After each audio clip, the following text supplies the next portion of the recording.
તો ભૂખ્યા મરી જજો, પણ મહાશિવરાત્રિના દિવસે ભૂલથી પણ આ કામ ન કરવા જોઈએ. મહાશિવરાત્રિના દિવસે ભૂલથી પણ આ કામ ન કરતા, નહીંતર દેવોના દેવ મહાદેવ તમારા પર ક્રોધિત થશે. દરિદ્રતા, નિર્ધનતા અને દુઃખ તમારા ઘરમાં આવશે. મહા મહિનાની 14 એટલે કે મહાશિવરાત્રિના દિવસે ભૂલથી પણ આ 3 કામ ન કરવા જોઈએ, કારણ કે આ વખતે મહાશિવરાત્રિની તિથિ 144 વર્ષ પછી આવી છે, 26 ફેબ્રુઆરી 2025, અને બુધવારના દિવસે મહાશિવરાત્રિ છે. અને આવો દિવસ 144 વર્ષ પછી આવ્યો છે, કારણ કે આ સમયે પ્રયાગરાજમાં મહાકુંભ ચાલી રહ્યો છે. અને જ્યારે પણ મહાશિવરાત્રિ કુંભ દરમિયાન આવે છે, ત્યારે તેનું મહત્ત્વ અનેક ગણું વધી જાય છે. મહાકુંભનો છેલ્લો દિવસ મહાશિવરાત્રિના દિવસે છે. અંતિમ સ્નાન મહાશિવરાત્રિના રોજ કરવામાં આવશે. એટલા માટે ખાસ કરીને મહાશિવરાત્રિના દિવસે આ કાર્યો કરવાની મનાઈ છે, જે આપણા શાસ્ત્રોમાં પણ જણાવવામાં આવ્યા છે. જો કોઈ સ્ત્રી કે પુરુષ જાણી જોઈને આ કાર્યો કરે છે, તો ભગવાન શિવ ક્રોધિત થાય છે અને તેને જીવનભર નિરાશ રહેવું પડે છે. આપણા હિન્દુ ધર્મમાં મહાશિવરાત્રિને ખૂબ જ ખાસ માનવામાં આવે છે. આ દિવસ ભગવાન ભોળાનાથ અને માતા પાર્વતીને સમર્પિત છે. જો કોઈ વ્યક્તિ આ મહાશિવરાત્રિના દિવસે આ કાર્યો ભૂલથી પણ કરે છે, તો દેવી લક્ષ્મી તેના ઘરના દરવાજેથી પાછા ચાલ્યા જાય છે. ખાસ કરીને પરિણીત મહિલાઓએ આ વાતનું ખાસ ધ્યાન રાખવું જોઈએ, નહીં તો ઘરમાં નિર્ધનતા અને ગરીબી આવતા વાર નહીં લાગે. આ વખતે ઘણા વર્ષો પછી આવો દુર્લભ સંયોગ બન્યો છે કે મહાશિવરાત્રિ મહાકુંભના દિવસોમાં આવી રહી છે. ઉપરાંત આપણે જાણીશું કે આ દિવસે તમારે કયા ઉપાયો કરવા જોઈએ, જેથી તમે તમારા જીવનમાં સુખ સમૃદ્ધિ મેળવી શકો. એટલા માટે આજનો વિડીયો ખૂબ જ જ્ઞાનવર્ધક રહેવાનો છે. તમારા પોતાના ફાયદા માટે તમારે આ વિડીયો અંત સુધી જોવો જ જોઈએ. જો આજે તમે આ વિડીયો જોશો તો તમને જીવનમાં સફળતા જ મેળવશો. આજના વિડીયોમાં હું તમને જણાવીશ કે મહાશિવરાત્રિના દિવસે કઈ ભૂલો ન કરવી જોઈએ, અને આ દિવસે શું ખાવું જોઈએ અને શું ન ખાવું જોઈએ, જેથી પરિવારને કોઈ દોષ ન લાગે. અને મહાશિવરાત્રિના દિવસે કયા ઉપાયો કરવા જોઈએ, અને આ દિવસે તમારે કઈ બાબતોનું ધ્યાન રાખવું જોઈએ તે પણ જણાવીશું. અને આ સાથે અમે તમને આ વિડીયોમાં આ બધી માહિતી આપીશું કે આ વખતે મહાશિવરાત્રિના દિવસે કયા કામ ભૂલથી પણ ન કરવા જોઈએ. આ વિડીયો જોયા પછી તમારે બીજો કોઈ વિડીયો જોવાની જરૂર પડશે નહીં. જો તમે પણ ઈચ્છો છો કે ભગવાન શિવના આશીર્વાદ હંમેશા તમારા પર અને તમારા પરિવાર પર બન્યા રહે, તો કોમેન્ટ બોક્સમાં ઓમ નમઃ શિવાય અને હર હર મહાદેવ જરૂરથી લખજો. સાથે આ વિડીયોને લાઈક કરજો, ચેનલને પણ જરૂરથી સબસ્ક્રાઈબ કરજો. જો મહાશિવરાત્રિ સોમવાર, ગુરુવાર અને બુધવારે આવે છે, તો આ દિવસે ભગવાન શિવ જેટલા પ્રસન્ન થાય છે, તેટલા જ આ કામ કરવાથી તે ક્રોધિત થાય છે. ધાર્મિક ગ્રંથો અનુસાર મહાશિવરાત્રિના દિવસે અમુક કાર્યો ન કરવા જોઈએ, જેના વિશે બહુ ઓછા લોકો જાણતા હોય છે. હિન્દુ ધર્મમાં બુધવારને ભગવાન ગણેશ અને દેવી લક્ષ્મીનો દિવસ માનવામાં આવે છે. એટલા માટે આ દિવસે ઘરમાં સુખ અને સમૃદ્ધિ માટે ભગવાન ગણેશ અને માતા લક્ષ્મીની વિશેષ પૂજા અર્ચના કરવામાં આવે છે. પરંતુ તમે આ દિવસે આ કામ કરો છો, પરંતુ જો તમે આ દિવસે આ કામ કરો છો, તો હંમેશા ધનનો નાશ થવાની શક્યતા રહે છે. કારણ કે મહાશિવરાત્રિ એ ભગવાન ભોળાનાથનો દિવસ છે, અને દરેક વ્યક્તિના જીવનમાં મહાદેવના આશીર્વાદ હોવા ખૂબ જ મહત્ત્વપૂર્ણ છે. કારણ કે ભગવાન ભોલેનાથના આશીર્વાદ વિના જીવન અત્યંત દુઃખોથી ભરેલું બની જાય છે. આ સાથે મહાશિવરાત્રિના દિવસે તમારે શું કરવું જોઈએ અને શું ન કરવું જોઈએ તે પણ જણાવીશું. આપણા હિન્દુ ધર્મ અને પ્રાચીન ગ્રંથોમાં મહાશિવરાત્રિ તિથિને બધી તિથિઓમાં શ્રેષ્ઠ માનવામાં આવે છે અને મહાશિવરાત્રિ તિથિ ભગવાન ભોલેનાથને સમર્પિત છે. આ દિવસે કરવામાં આવતા ઉપવાસ, જપ, તપ અને ધ્યાનનું વિશેષ મહત્ત્વ છે. શાસ્ત્રોમાં કહેવામાં આવ્યું છે કે મહા મહિનાની 14 એટલે કે મહાશિવરાત્રિ તિથિ પર ઉપવાસ કરવાથી વ્યક્તિને સાંસારિક જીવનની બધી સમસ્યાઓમાંથી મુક્તિ મળે છે અને વ્યક્તિ જન્મ અને મૃત્યુના બંધનમાંથી મુક્ત થાય છે. જો આ દિવસે ભગવાન તમારા પર પ્રસન્ન હોય તો તમારે માનવું જોઈએ કે તમારા જીવનને પરિવર્તન પામતા કોઈ રોકી શકશે નહીં અને આવા વ્યક્તિઓ મૃત્યુ પછી વૈકુંઠ ધામ પ્રાપ્ત કરે છે. શાસ્ત્રો અનુસાર અત્યંત પવિત્ર અને શુભ તિથિએ કેટલાક કાર્યો કરવા પ્રતિબંધિત છે. આમ કરવાથી વ્યક્તિને જીવનમાં ઘણી સમસ્યાઓનો સામનો કરવો પડે છે અને ભગવાન ભોળાનાથ અને માતા પાર્વતીની નારાજગીનો પણ સામનો કરવો પડે છે. ચાલો જાણીએ કે મહાશિવરાત્રિના દિવસે કયા કાર્યો ભૂલથી પણ ન કરવા જોઈએ. તો પહેલું કાર્ય માતા તુલસી સાથે સંબંધિત છે. તુલસીને દેવી લક્ષ્મીનો અવતાર પણ કહેવામાં આવે છે. ભગવાન શ્રી હરિ વિષ્ણુ અને તેમના અવતારોને તુલસીના પાન ચોક્કસપણે ચડાવવામાં આવે છે. પરંતુ તમારે ખાસ ધ્યાન રાખવું જોઈએ કે ભગવાન શિવને તુલસીના પાન ચડાવવામાં આવતા નથી, કારણ કે ભગવાન શિવે તુલસી માતાના પતિ જલંધરને તેના પાપી કાર્યો માટે ક્રોધિત થઈને મારી નાખ્યો હતો. જેના કારણે જો શિવલિંગ પર તુલસીના પાન ચડાવવામાં આવે તો વ્યક્તિને માતા તુલસી અને માતા લક્ષ્મીના ક્રોધનો સામનો કરવો પડે છે. તેથી તમારે ભૂલથી પણ આ કામ ન કરવું જોઈએ. ચાલો જાણીએ મહાશિવરાત્રિના દિવસે આપણે ન કરવી જોઈએ તેવી બીજી ભૂલ વિશે. આપણા શાસ્ત્રોમાં સ્પષ્ટપણે લખ્યું છે કે મહાશિવરાત્રિનો દિવસ ભગવાન ભોળાનાથનો દિવસ છે. આવી સ્થિતિમાં જો કોઈ વ્યક્તિ ભૂલથી પણ માંસ કે દારૂનું સેવન કરે છે તો તે 7 જન્મોમાંથી વંશથી વંચિત રહે છે અને આવા લોકો આકસ્મિક અકસ્માતોનો ભોગ પણ બની શકે છે. તેથી મહાશિવરાત્રિના દિવસે પુરુષો અને સ્ત્રીઓએ ઘરમાં સાત્વિક વસ્તુઓનો ઉપયોગ ન કરવો જોઈએ.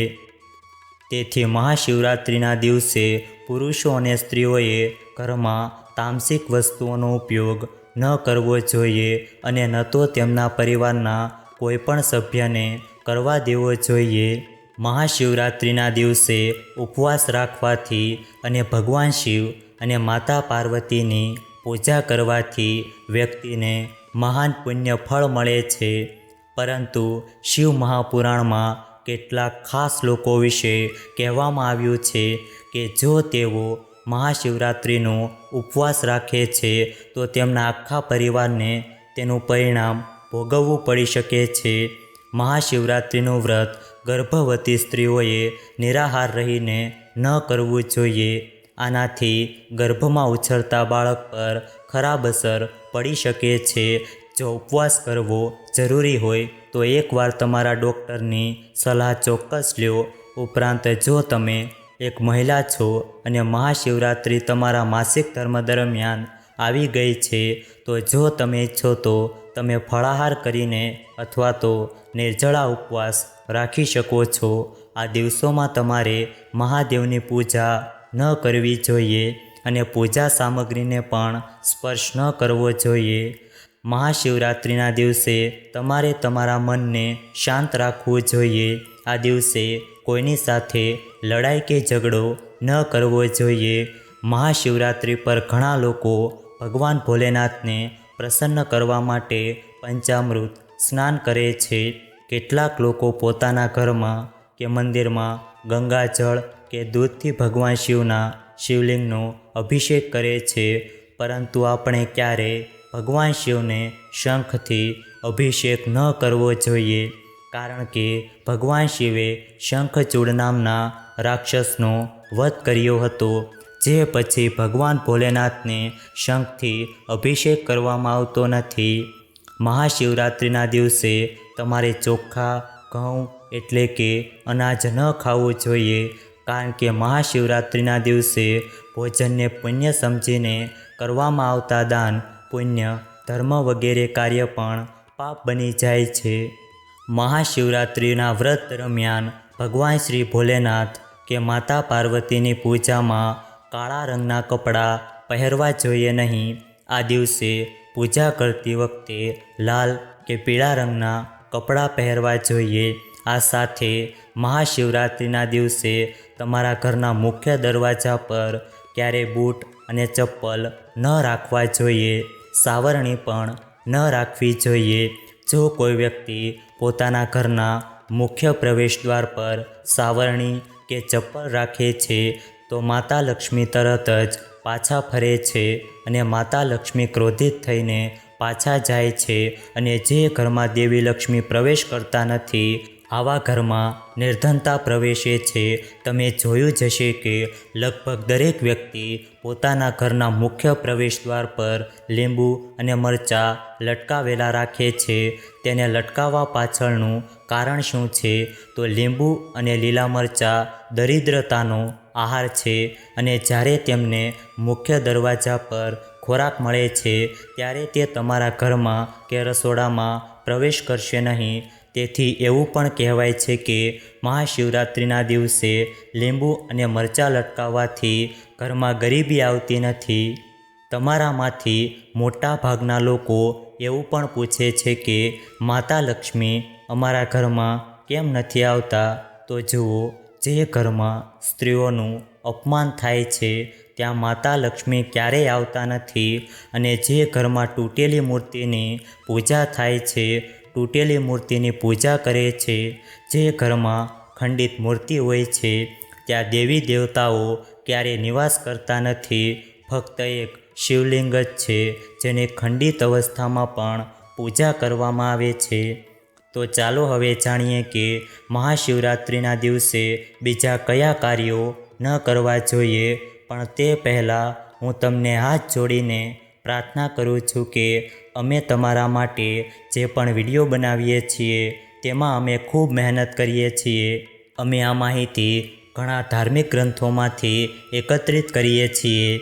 તો જો તમને અમારો વિડીયો થોડો પણ માહિતીસ્પ્રદ લાગે છે, તો કૃપા કરીને આ વિડીયોને લાઈક કરો, ચેનલને પણ જરૂરથી સબસ્ક્રાઈબ કરજો, અને કોમેન્ટ બોક્સમાં કૃપા કરીને જય ભોળાનાથ જરૂરથી લખજો. તો ચાલો હવે જાણીએ કે મહાશિવરાત્રિના દિવસે બીજા કયા 7 કામ ન કરવા જોઈએ.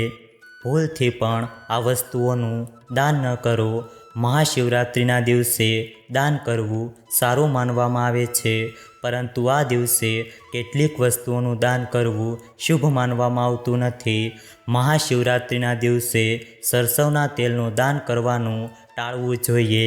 એવું માનવામાં આવે છે કે સરસવના તેલનું દાન કરવાથી શનિ ગ્રહ નબળો પડે છે. આનાથી તમારા ભૌતિક સુખમાં ઘટાડો થાય છે. મહાશિવરાત્રિના દિવસે પતિ પત્નીએ ભૂલથી પણ એકબીજા સાથે ઝઘડો ન કરવો જોઈએ. એવું માનવામાં આવે છે કે આ મતભેદ મોટી સમસ્યાઓ ઊભી કરે છે. મહાશિવરાત્રિના દિવસે એવું કોઈ કામ ન કરો જેના કારણે લગ્ન જીવનમાં સમસ્યાઓ આવી શકે. આ દિવસે ભૂલથી પણ તમારે કોઈ તામસિક વસ્તુઓનું દાન ન કરવું જોઈએ. આ તમારી કુંડળીમાં દેવી લક્ષ્મી અને શુક્ર ગ્રહની સ્થિતિને નબળી પાડે છે. જમીન કે ઘર ખરીદવું એ દરેક વ્યક્તિનું સપનું હોય છે. તેથી લોકો ઘણીવાર મિલકત સંબંધિત બાબતો માટે જ્યોતિષની સલાહ લે છે. જો તમે મિલકત ખરીદવાનું વિચારી રહ્યા છો, તો આ મહાશિવરાત્રિ તમારા માટે ખૂબ જ શુભ રહેવાની છે. મહાશિવરાત્રિના દિવસે સ્ત્રીઓનું અપમાન ન કરો. ખરેખર સ્ત્રીઓનું અપમાન ક્યારે ન કરવું જોઈએ. માતા લક્ષ્મીને સ્ત્રીનું સ્વરૂપ માનવામાં આવે છે. આવી સ્થિતિમાં જો તમે મહાશિવરાત્રિના દિવસે કોઈ પણ સ્ત્રીનું અપમાન કરો છો તો તે દેવી લક્ષ્મીનું અપમાન માનવામાં આવે છે. જે ઘરમાં સ્ત્રીઓનું સન્માન નથી થતું ત્યાં લક્ષ્મી ક્યારેય આવતા નથી. મહાશિવરાત્રિના દિવસે ભૂલથી પણ તામસિક ખોરાક ન ખાવો જોઈએ. આ ઉપરાંત આ દિવસે માંસ મદિરા પીવાનું પણ ટાળવું જોઈએ. જો શક્ય હોય તો મહાશિવરાત્રિના દિવસે સંપૂર્ણપણે સાત્વિક ખોરાક ખાવ. આ દિવસે માંસ અને મદિરાનું સેવન કરવાથી ઘરમાં અશાંતિ આવે છે અને દેવી લક્ષ્મી ક્રોધિત થાય છે. જો તમે મહાશિવરાત્રિ પર તમારા જીવનમાં ભગવાન શિવ, માતા પાર્વતી અને ભગવાન ગણેશના વિશેષ આશીર્વાદ મેળવવા માંગતા હો તો કોમેન્ટ બોક્સમાં જય શ્રી ગણેશ જરૂરથી લખજો. હવે જે ઉપાય અમે તમને જણાવવા જઈ રહ્યા છીએ તે પરિવારમાં શાંતિ સ્થાપિત કરવાનો ઉપાય છે. પરિવારમાં ઝઘડો દૂર કરવા માટે જ્યોતિષીઓ દ્વારા આપવામાં આવેલ આ એક ખાસ અને વિશેષ ઉપાય છે. તો જો તમારા ઘરમાં પણ લોકો હંમેશા એકબીજા સાથે ઝઘડો કરતા રહે છે, જો ભાઈઓ વચ્ચે સુમેળ ન હોય અથવા તો પતિ પત્ની વચ્ચે સતત ઝઘડો થતો હોય તો તમારે આ શિવરાત્રિ પર આ ઉપાય ચોક્કસ કરવો જોઈએ. જ્યારે પણ બે લોકો વચ્ચે ઝઘડો થાય છે અથવા તો ઘરમાં સંઘર્ષની સ્થિતિ ઊભી થાય છે ત્યારે તમારે માની લેવું જોઈએ કે ઝઘડો કરનાર વ્યક્તિની કુંડળીમાં મંગળ અને રાહુની સ્થિતિ યોગ્ય નથી અને જો આ બંને ગ્રહો સમયસર શાંત ન થાય તો તેઓ આખા પરિવારને બરબાદ કરી શકે છે. એટલા માટે આ મહાશિવરાત્રિ પર મંગળ અને રાહુને શાંત કરવા માટે તમારે ગાયને દુર્વા ઘાસ ખવડાવવું જોઈએ. આમ કરવાથી તમને ઘરેલું મુશ્કેલીઓમાંથી રાહત મળશે અને પરિવારમાં પ્રેમની લાગણી વધશે. તો ચાલો હવે પછીના ઉપાય વિશે વાત કરીએ. તો જુઓ, આ ઉપાય જે અમે તમને પણ જણાવવા જઈ રહ્યા છીએ આ ઉકેલ ખાસ કરીને એવા લોકો માટે છે જેઓ પોતાના જીવનમાં આર્થિક તંગીનો સામનો કરી રહ્યા છે. જો તમે ધંધો કરી રહ્યા છો પણ તમારો ધંધો થોડા દિવસોથી સારી રીતે ચાલી રહ્યો નથી, ધંધામાં મંદી છે અથવા તો લોકો તમારી પાસેથી પૈસા લઈ રહ્યા છે અને પાછા નથી આપી રહ્યા, અથવા તો તમે પગારદાર વ્યક્તિ છો પણ તમારો પગાર ખૂબ જ ઓછો છે અથવા તો પગાર બરાબર છે પણ પૈસા આવે છે પરંતુ મહિનાના અંત સુધીમાં આપણને ખબર નથી રહેતી કે તે ક્યાં ખર્ચાઈ જાય છે. જો તમારા પરિવારનું ભરણ પોષણ કર્યા પછી પણ તમે તમારા અને તમારા પરિવાર માટે થોડા પૈસા બચાવી શકતા નથી તો તમારે આ ઉપાય ચોક્કસપણે અજમાવવો જ જોઈએ. કારણ કે જો તમે ખૂબ જ ખર્ચ કરો છો તો શક્ય છે કે દેવી લક્ષ્મી તમારાથી નારાજ હોય. તે જ સમયે એ પણ શક્ય છે કે તમારી કુંડળીમાં બુધ ગ્રહ નબળો હોય. હવે જુઓ, અમે તમને બુધ ગ્રહને શક્તિશાળી બનાવવા અને દેવી લક્ષ્મીને તમારા જીવનમાં કાયમ માટે નિવાસ કરવાનો શ્રેષ્ઠ રસ્તો જણાવવા જઈ રહ્યા છીએ. જ્યોતિષશાસ્ત્ર અનુસાર શિવરાત્રિના દિવસે ભગવાન ગણેશને 11 કે 21 દુર્વા અર્પણ કરો. ધ્યાનમાં રાખો કે દરેક દુર્વા જોડીમાં હોવી જોઈએ. આમ કરવાથી તમને ભગવાન ગણેશના અપાર આશીર્વાદ પ્રાપ્ત થશે અને દેવી લક્ષ્મી તમારા જીવનમાં કાયમ માટે નિવાસ કરશે. આ પછી તમારા જીવનમાં માતા લક્ષ્મી અને ભગવાન ગણેશના આશીર્વાદથી સુખ સમૃદ્ધિ આવશે અને તમારી દરેક સમસ્યા દૂર થશે. જેમ જેમ આપણે વિડીયોમાં આગળ વધીશું તેમ તેમ આપણે કેટલાક આવા વધુ ઉપાયો વિશે જાણીશું.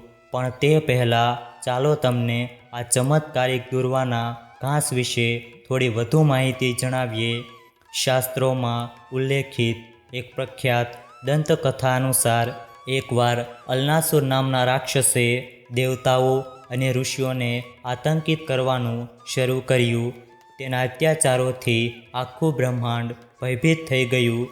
દેવતાઓએ આ સમસ્યાના ઉકેલ માટે ભગવાન ગણેશને પ્રાર્થના કરી. ભગવાન ગણેશે અલનાસુરનો સંહાર કરવા માટે તેને પેટમાં ગળી ગયા, પરંતુ અલનાસુરના શરીરમાંથી ઉત્પન્ન થતી તીવ્ર ગરમીના કારણે ભગવાન ગણેશને અસહ્ય પીડા થઈ. આ પીડાને શાંત કરવા માટે ઋષિઓએ દુર્વા ઘાસનો ઉપયોગ કર્યો. તેમણે ભગવાન ગણેશના શરીર પર દુર્વાનો લેપ લગાવ્યો અને તેમનો દુખાવો તરત જ દૂર થઈ ગયો. આનાથી પ્રસન્ન થઈને ભગવાન ગણેશજીએ આશીર્વાદ આપ્યા કે જે ભક્તો તેમને દુર્વા ઘાસ અર્પણ કરશે તેઓ તેમની બધી સમસ્યાઓમાંથી મુક્ત થશે અને તેમની ઈચ્છાઓ પૂર્ણ થશે. ત્યારથી ગણેશ પૂજામાં દુર્વાને આવશ્યક માનવામાં આવે છે. તમે જોયું હશે કે ઘણા લોકો પોતાની સાધના અને તેમની જીવનશૈલીમાં ચોક્કસપણે દુર્વા ઘાસનો ઉપયોગ કરે છે. તે શરીરને ઠંડુ રાખે છે. તેનો રસ દરરોજ પીવાથી મન પણ શાંત રહે છે. ઉદાહરણ તરીકે, જો મનમાં કોઈ ચીડિયાપણું હોય અથવા તો ગરમી જેવા કોઈ કારણસર મન હંમેશા શાંત રહેતું નથી અને ઊંઘ આવતી નથી. આયુર્વેદમાં પણ તે શ્વસન અને બ્લડ પ્રેશરની સમસ્યાઓમાં રામબાણ ઇલાજ તરીકે કામ કરે છે. તેનો રસ 1 કપમાં કાઢીને 1 મહિના સુધી દરરોજ પીવાથી શ્વસન અને બ્લડ પ્રેશરની સમસ્યાઓ મૂળમાંથી મટી જાય છે.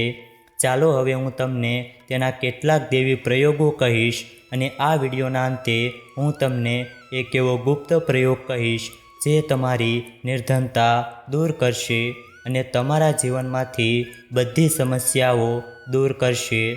એટલા માટે તમારે આ વિડીયો અંત સુધી જોવો જ જોઈએ. જો તમે તમારા જીવનમાં ચાલી રહેલી સમસ્યાઓથી પરેશાન છો, જો તમે તમારા જીવનમાં આર્થિક સંકટના સમયમાંથી પસાર થઈ રહ્યા છો, તો બુધવારે જો તમે મહાશિવરાત્રિ પર દુર્વા ઘાસ અને હળદરની માળા બનાવીને ભગવાન ગણેશને અર્પણ કરો છો, તો આખા વર્ષ દરમિયાન તમારી પાસે સુખ સમૃદ્ધિના રસ્તા ખુલતા રહેશે. કોઈ પણ પ્રકારની સમસ્યા નહીં આવે. જો તમે ઈચ્છો તો તમે દર બુધવારે ભગવાન ગણેશને માળા બનાવીને અર્પણ કરી શકો છો. ભગવાન ગણેશ પ્રસન્ન થાય છે. ભગવાન ગણેશના આશીર્વાદ મેળવવા માટે સૌ પ્રથમ તમારે તેમને માળા અર્પણ કરવી જોઈએ. દુર્વા ઘાસની અંદર સાક્ષાત મા દુર્ગાનું સ્વરૂપ પણ છે. તે સામાન્ય ઘાસ નથી. માતા જગદંબા પોતે તેના મૂળમાં રહે છે. એટલા માટે તેને ખૂબ જ પવિત્ર માનવામાં આવે છે. તે જ્યાં પણ હોય છે તે સ્થાનને પવિત્ર કરે છે. જો તે ઘરમાં હોય તો ઘરનું આંગણું ખૂબ જ સુંદર બની જાય છે. વાતાવરણ ખુશનુમા બને છે. દેવી દેવતાઓના આશીર્વાદ આપણા પર વરસે છે. ભગવાન ગણેશ તેના દરેક કણમાં રહે છે. રવિ પુષ્ય નક્ષત્રમાં તેને પીસીને તેનો ગુપ્ત ઉપયોગ હું તમને જણાવવા જઈ રહ્યો છું. ખૂબ ધ્યાનથી સાંભળો. તે હંમેશા ઉપયોગી થશે. યાદ રાખો, રવિ પુષ્ય નક્ષત્રમાં તેના મૂળને પીસીને તેનો રસ નીચોવીને જ તે તમારા શરીરમાં રહેલી બધી દેવી શક્તિઓને જાગૃત કરે છે. તેને આપણે કુંડલીની જાગૃતિ પણ કહીએ છીએ.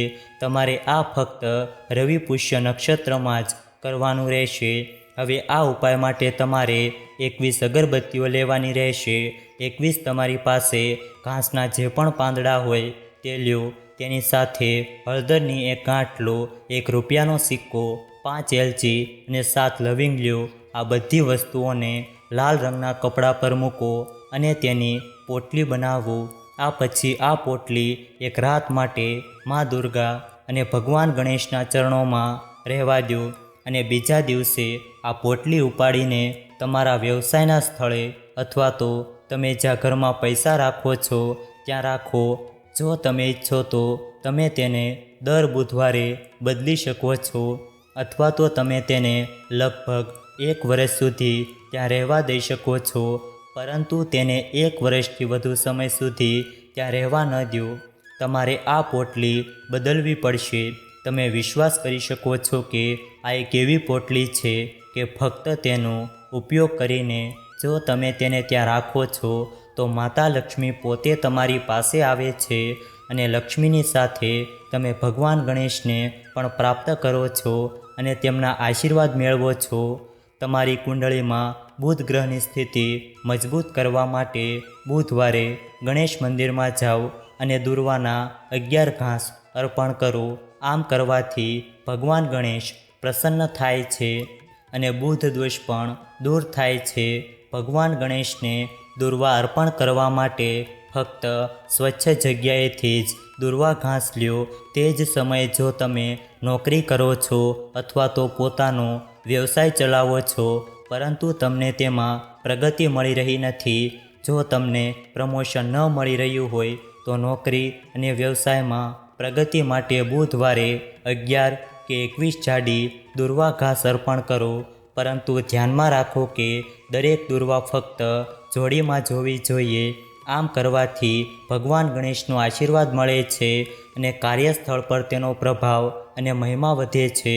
અને જેમ તમે બધા જાણો છો કે મહાશિવરાત્રિનો દિવસ આપણા હિન્દુ ધર્મમાં ભગવાન શિવ અને દેવી પાર્વતીને સમર્પિત છે, કારણ કે શાસ્ત્રો અનુસાર આ દિવસે ભગવાન ભોલેનાથે વૈરાગ્યનો ત્યાગ કરીને માતા પાર્વતી સાથે લગ્ન કર્યા હતા.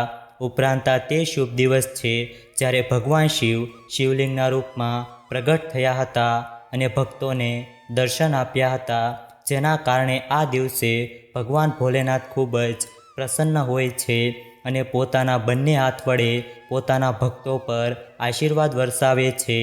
અને તમને જણાવી દઈએ કે આ વખતે મહાશિવરાત્રિ બીજા બધા સમય કરતાં વધુ મહત્ત્વપૂર્ણ છે, કારણ કે આ શિવરાત્રિ 144 વર્ષ પછી આવી છે, જેના કારણે આ દિવસે કુલ 21 પ્રકારના શુભ યોગો બનવાના છે, જેમાં શિવયોગ, બ્રહ્મયોગ, મહાલક્ષ્મી ધનયોગ, ઇન્દ્રયોગ જેવા કુલ 21 પ્રકારના શુભ યોગો બની રહ્યા છે.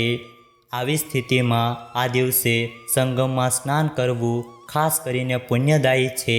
જો સંગમમાં સ્નાન કરવું શક્ય ન હોય તો તમે આ દિવસે તમારા નહાવાના પાણીમાં ગંગાજળના થોડા ટીપાં ઉમેરીને સ્નાન કરી શકો છો. આમ કરવાથી તમને ત્રિવેણીના સંગમમાં સ્નાન કરવા જેવું પુણ્ય મળશે. આ દિવસે શિવયોગ બની રહ્યો હોવાથી તેને જવા દેવો જોઈએ નહીં. તો આનો અર્થ એ થયો કે હવે તમને ભગવાન ભોલેનાથનો આશીર્વાદ મળ્યો છે અને તે વ્યક્તિના જીવનમાં સંપત્તિ, સુખ અને સમૃદ્ધિ અને ભવ્યતામાં વધારો થશે. તે વ્યક્તિનું નસીબ પણ જીવનભર મજબૂત રહેશે. તે વ્યક્તિને જીવનભર કોઈ પણ પ્રકારની મુશ્કેલીઓનો સામનો કરવો પડશે નહીં. એટલા માટે તમે જોયું હશે કે કરોડો લોકો ફક્ત ભારતમાં જ નહીં પરંતુ વિદેશમાં પણ ભગવાન ભોલેનાથના આશીર્વાદ મેળવવા માટે મહાશિવરાત્રિના ઉપવાસ રાખે છે. શાસ્ત્રોમાં કહેવામાં આવ્યું છે કે જે વ્યક્તિ મહાશિવરાત્રિનું વ્રત રાખે છે તેને મોક્ષ મળે છે. વધુમાં વ્યક્તિ પોતાના જીવન દરમિયાન તમામ ભૌતિક સુખ સુવિધાનો આનંદ માણે છે અને આવા વ્યક્તિને તેના જીવનમાં ક્યારેય કોઈ મુશ્કેલી કે સમસ્યાઓનો સામનો કરવો પડતો નથી. મહાશિવરાત્રિનો ખૂબ જ પવિત્ર અને શુભ દિવસ 26 ફેબ્રુઆરી અને બુધવારના રોજ આવી રહ્યો છે અને આ દિવસે ભગવાન શિવના આશીર્વાદથી 1 કે 2 નહીં પણ કુલ 21 પ્રકારના શુભ યોગો બનવાના છે. અને શાસ્ત્રો અનુસાર જો આ દિવસે તમે શિવલિંગમાંથી આ એક ગુપ્ત વસ્તુ ઘરે લાવો છો જેનો ઉલ્લેખ શિવ પુરાણમાં છે, તો ફક્ત આ ઉપાય કરવાથી મહાદેવજીના આશીર્વાદ તમારા પર અને તમારા પરિવાર પર જીવનભર રહેશે, જેના કારણે તમારા ઘરને આશીર્વાદ અને સમૃદ્ધિ મળશે. પરંતુ ભગવાન મહાદેવ અને દેવી પાર્વતીની કૃપાથી તમારા પરિવારના દરેક સભ્યને તેમના જીવનમાં તે બધી સફળતા મળશે. આ વખતે એટલે કે 2025ના વર્ષ પછી ઘણા વર્ષો પછી મહાશિવરાત્રિ વ્રતનો દિવસ બુધવારે પડ્યો છે અને જ્યારે પણ મહાશિવરાત્રિ બુધવારે આવે છે ત્યારે તેનું મહત્ત્વ વધી જાય છે.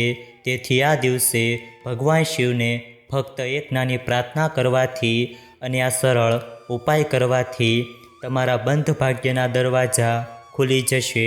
આ પવિત્ર દિવસનું પોતાનું ખાસ મહત્ત્વ છે, પરંતુ જો કોઈ વ્યક્તિ મહાશિવરાત્રિના દિવસે ભગવાન શિવ માટે ઉપવાસ રાખે છે તો ભગવાન શિવની કૃપા તેના પર એવી બને છે જેના પછી તે વ્યક્તિના જીવનનું દરેક કાર્ય સારું જ થાય છે, કારણ કે ભગવાન શિવના આશીર્વાદથી તે વ્યક્તિના જીવનમાં સકારાત્મક અને ચમત્કારિક પરિવર્તન આવે છે અને તે વ્યક્તિ જે પણ કાર્ય શરૂ કરે છે તેને તે કાર્યમાં સફળતા મળે છે.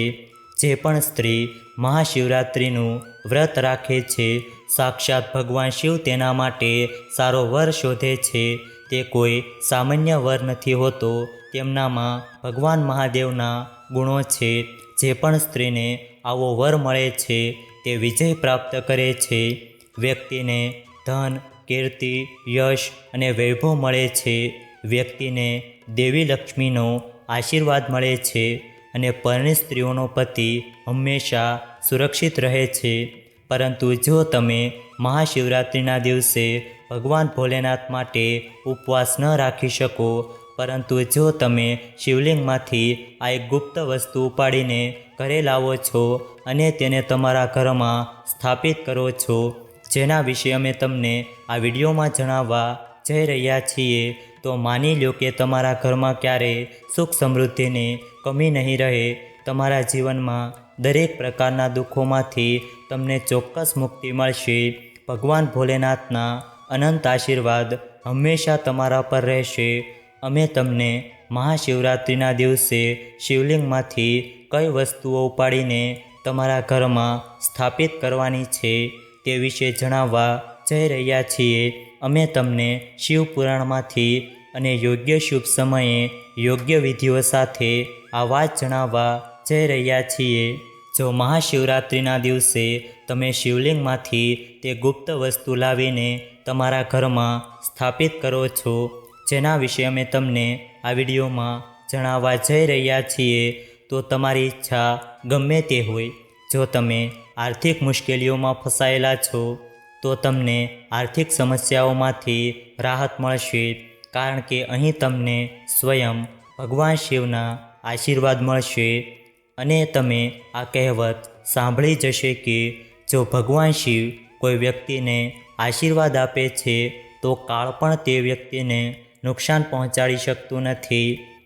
તેથી જો તમે પણ ઈચ્છો છો કે ભગવાન ભોલેનાથના આશીર્વાદ હંમેશા તમારા પર અને તમારા પરિવાર પર રહે, ભગવાન ભોલેનાથની કૃપાથી તમે તમારા જીવનમાં ઘણી પ્રગતિ કરશો, જેના પછી તમે જે પણ કાર્ય શરૂ કરો છો તેમાં સફળતા મળે છે. તો સાચી શ્રદ્ધાથી ગણપતિ બાપ્પા મોર્યા અને ઓમ નમઃ શિવાય અને તમારા કુળદેવીનું નામ કોમેન્ટ બોક્સમાં જરૂરથી લખજો. સાથે આ વિડીયોને લાઈક કરજો, ચેનલને પણ જરૂરથી સબસ્ક્રાઈબ કરજો. મહાશિવરાત્રિના દિવસે તમારે સવારે ઉઠીને સ્નાન કરવું પડશે. પછી કાચની બોટલ કે પ્લાસ્ટિકની બોટલ લેવી પડશે. તમારે તેને સંપૂર્ણપણે કાળા મરીથી ભરવાની છે. એક વાત યાદ રાખો, કાળા મરી ભગવાન શિવને ખૂબ જ પ્રિય છે. જો ભગવાન શિવની પૂજામાં કાળા મરીનો ઉપયોગ કરવામાં આવે છે તો પૂજા તરત જ પૂર્ણ થાય છે. હવે તમારે શું કરવું જોઈએ? તમે બોટલમાં કાળા મરી ભરો. હવે તમારે પાણીનું એક વાસણ લેવું પડશે. એક વાસણ પાણી લો અને તેમાં ગંગાજળ ભરો. ભગવાન ભોલેનાથના મંદિરમાં જાઓ અને ઉત્તર તરફ મુખ રાખો અને શિવલિંગ પર પાણીનો કળશ અર્પણ કરો. જ્યારે તમે બધું પાણી રેડી દો ત્યારે તમારે શિવલિંગ સાથે કાળા મરીની બોટલને સ્પર્શ કરવી જોઈએ અને તેને તમારા ઘરના પૂજા રૂમમાં લાવવી જોઈએ અને ત્યાં તેને સ્થાપિત કરવી જોઈએ. તેને તમારા પૂજા રૂમમાં રાખો. આ કાળા મરી તે અવરોધોને શોષી લેશે અને તમારી સમસ્યા દૂર કરશે. આ પ્રાચીન કાળનો એક મહાન ઉપાય છે. આ ઉપાયનું વર્ણન શિવપુરાણના અધ્યાય નંબર 7માં પણ કરવામાં આવ્યું છે. આ ઉપાય તમારી સફળતાનો જીવંત પુરાવો છે. શાસ્ત્રોમાં લખેલું છે કે આ ઉપાય ક્યારેય વ્યર્થ જતો નથી. આ ઉપાયનો ઉપયોગ સાચી નિષ્ઠાથી જ થવો જોઈએ. મનમાં કોઈ શંકા ન હોવી જોઈએ. જો તમે ભગવાન શિવનું સાચા હૃદયથી સ્મરણ કરતી વખતે કોઈ ઉપાય કે કોઈ કાર્ય કરો છો તો તે અનેક ગણું વધુ શક્તિશાળી બની જાય છે. તમારા કોઈ પણ અશક્ય કાર્યને પૂર્ણ કરવાની શક્તિ તમને મળે છે. તે કાર્ય પૂર્ણ થાય છે, તે સફળ થાય છે. બીજો ઉપાય જે મેં તમને જણાવવા જઈ રહ્યા છીએ તે એક એવો ઉપાય છે, જો તમે આ ઉપાય કરશો તો તમારા ઘરમાં આશીર્વાદ આવશે, તમારા ઘરમાં સમૃદ્ધિ આવશે. એવું કહેવાય છે કે જો કોઈ વ્યક્તિ મહાશિવરાત્રિના દિવસે ભગવાન શિવને રુદ્રાક્ષ અર્પણ કરે છે તો ભગવાન શિવ તેના ઘર પર પોતાના આશીર્વાદ વરસાવે છે. તો તમારે શું કરવાનું છે? બુધવારે મહાશિવરાત્રિના દિવસે રુદ્રાક્ષની માળા લઈને ભગવાન ભોલેનાથના મંદિરમાં જાઓ. સૌ પ્રથમ તમારે ભગવાન ભોલેનાથના શિવલિંગ પર કાચું દૂધ અર્પણ કરવું પડશે. તો તમારે તે શિવલિંગને રુદ્રાક્ષની માળા અર્પણ કરીને ધારણ કરવી પડશે. રુદ્રાક્ષની માળા પહેર્યા પછી ભગવાન ભોલેનાથ તમારા પર પોતાના અનંત આશીર્વાદ વરસાવતા રહેશે. કદાચ તમને ખબર નહીં હોય કે જ્યારે ભગવાન શિવના આંસુ પૃથ્વી પર પડ્યા ત્યારે રુદ્રાક્ષ ઉત્પન્ન થયો અને તમે રુદ્રાક્ષનો ઉપયોગ અમારા કહેવા મુજબ કરી શકો છો. કાં તો તમે રુદ્રાક્ષની માળા પહેરો અથવા તો તેને લાવીને તમારા પ્રાર્થના ઘરમાં મૂકો. દર સોમવારે તેની પૂજા કરો. આમ કરવાથી ફક્ત તમારા જીવનમાં જ નહીં પરંતુ તમારા સમગ્ર પરિવારના જીવનમાં સકારાત્મક પરિવર્તન આવશે. ભગવાન ભોલેનાથના આશીર્વાદથી તમે લોકો તમારા જીવનમાં ખૂબ આગળ વધશો અને ઘણી પ્રગતિ કરશો. જો તમારા ઘરમાં ભગવાન ભોલેનાથનો ફોટો કે મૂર્તિ નથી તો શિવરાત્રિનો આ દિવસ ખૂબ જ પવિત્ર છે. તેથી તમે ભગવાન ભોલેનાથના શિવ પરિવારની સંપૂર્ણ મૂર્તિ લાવીને તમારા ઘરે સ્થાપિત કરો. તો વિશ્વાસ રાખો કે તમારા ઘર પર ભગવાન ભોલેનાથ અને તેમના સમગ્ર પરિવારનો આશીર્વાદ રહેશે અને તમારા ઘર પર ચોક્કસ આશીર્વાદ આવશે અને તે ચોક્કસપણે સમૃદ્ધ થશે. તમારા ઘરમાં સકારાત્મક ઉર્જાનો વાસ થશે. આ મહાશિવરાત્રિના દિવસે તમારે બજારમાંથી પિત્તળનું ત્રિશૂળ ખરીદો અને ભગવાન ભોલેનાથના મંદિરે જાઓ. ભગવાન ભોલેનાથના મંદિરમાં ગયા પછી ભગવાન શિવની જે પણ મૂર્તિ હોય ત્યાં રાખવામાં આવે છે. તમારે ભગવાન શિવની મૂર્તિના જમણા પગથી આ ત્રિશૂળને સ્પર્શ કરવો જોઈએ. આ ત્રિશૂળને સ્પર્શ કર્યા પછી તેને તમારા ઘરના પ્રાર્થના રૂમમાં મૂકો. જો આર્થિક સંકટમાં ફસાઈ ગયા છો તો તમારે શું કરવું જોઈએ? તમારે બસ આટલું જ કરવાનું છે. મહા મહિનાની મહાશિવરાત્રિના દિવસે ડમરું ખરીદવાનું છે. ડમરું ખરીદ્યા પછી ભગવાન ભોલેનાથના મંદિરમાં જાઓ. ડમરુને શિવલિંગને સ્પર્શ કરો અને આ ડમરું ઘરે લાવો. તેને તમારા ઘરના પૂજા રૂમમાં સ્થાપિત કરો. તમારે ફક્ત દર સોમવારે આ ડમરુને સૂર્યપ્રકાશમાં મૂકવાનું છે. જો તમે આટલું કરશો તો જ્યારથી સંકટમાં ફસાયેલા છો તેમાંથી મુક્ત થઈ જશો. તમારા જીવનમાં ગમે તેટલી આર્થિક તંગી હોય તે આર્થિક તંગીનો અંત આવશે. અમે તમને વિડીયોની શરૂઆતમાં જ કહ્યું છે કે જો ભગવાન શિવ કોઈને પણ આશીર્વાદ આપે છે તો કાળ પણ તેને નુકસાન પહોંચાડી શકતું નથી. જો તમારું ખરાબ નસીબ તમારો પીછો કરી રહ્યું છે, તમે આ બાબત વિશે ખૂબ જ ચિંતિત છો, જો તમે ઈચ્છો છો કે તમારું દુર્ભાગ્ય તમારાથી હંમેશા માટે દૂર થઈ જાય તો મહાશિવરાત્રિના દિવસે તમારે 2 મોરના પીંછા ખરીદવા જોઈએ અને તેને તમારા ઘરના મંદિરમાં પૂજા રૂમમાં કોઈપણ ચોપડી વચ્ચે રાખવા જોઈએ.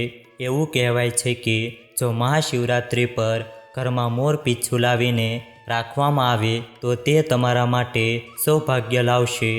તમારું ખરાબ નસીબ તમને હંમેશા માટે છોડી દે છે અને તમે તમારા જીવનમાં આગળ વધો છો અને ખૂબ જ સફળ બનો છો. કાળ સર્પદોષ પણ દૂર થાય છે.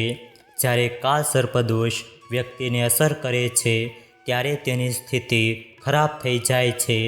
નવગ્રહો ખરાબ થઈ જાય છે. શનિ દોષ પ્રભાવિત થાય છે. પિતૃદોષ પણ પ્રભાવિત થાય છે. એટલા માટે તમારે તમારા કોઈપણ શાસ્ત્રની ચોપડીમાં મોરપીંછ રાખવું જોઈએ. જો શિવલિંગ પર દુર્વા ઘાસ ચડાવવામાં આવે છે તો ભગવાન શિવ તમને આશીર્વાદ આપે છે. ભગવાન ગણેશ તમને ખુશીઓ અને સમૃદ્ધિથી ભરી દે છે. જો આ વિડીયો તમને પસંદ આવ્યો હોય તો વિડીયોને લાઈક કરજો, ચેનલને પણ જરૂરથી સબસ્ક્રાઈબ કરજો અને બાજુમાં આપેલા બેલ આઇકનને પ્રેસ કરીને ઓલ ઉપર સિલેક્ટ કરી લેજો, જેથી તમને વિડીયોની નોટિફિકેશન સૌથી પહેલાં મળતી રહે. અને કોમેન્ટ બોક્સમાં શ્રી શિવાય નમસ્તુભ્યમ જરૂરથી લખજો. વિડીયોને છેલ્લે સુધી જોવા બદલ આપનો ખૂબ ખૂબ આભાર.